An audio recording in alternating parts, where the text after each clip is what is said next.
Also, let's take a look at Euro JPY for the next day, which is for the 26th. Now, to those that have not subscribed, make sure you click on the subscribe button, like and share. So we talked about having a bearish move on Euro JPY, which price eventually gave us. You can see we actually had that bearish move, which was on yesterday, right? So price gave us a bearish move, which was for the 24th, which was yesterday. We closed bearish, right? So we also talked about having more drops. So today, yesterday we actually did not do analysis for today, but we eventually had a bearish move for today. So to be able to predict this movement for the next day, first we will start with it, our JPY index. You can see that this our JPY index is an uptrend move. So if this JPY is going bullish, it's giving us an uptrend move. Any other pairs we would be trading to JPY should definitely drop. So when you take a look at this Euro JPY, when you zoom it out, you can see that this is actually dropping a downtrend move. Reason is because this our JPY index is actually going bullish.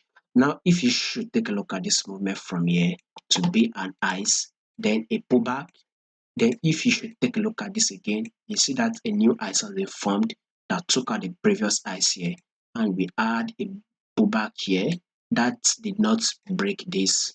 It did not break below this lows, right?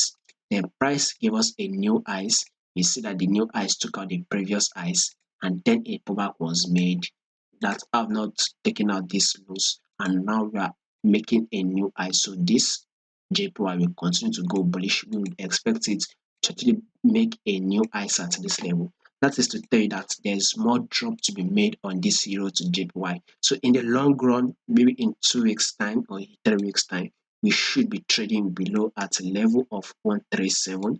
Currently we are trading at 141. So by that, in next week or next week, we should be trading at a level of 137. So eventually this euro to JPY should take out this lows.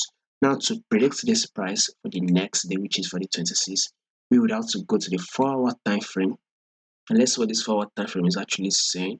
So there was kind of like a drop here, then a pullback. If you should take a look at this, a new drop. Now let's see this euro JPY to actually come. So let me see if it will come to this same level, kind of like serve like an head and shoulder movement before it drops. Something like this.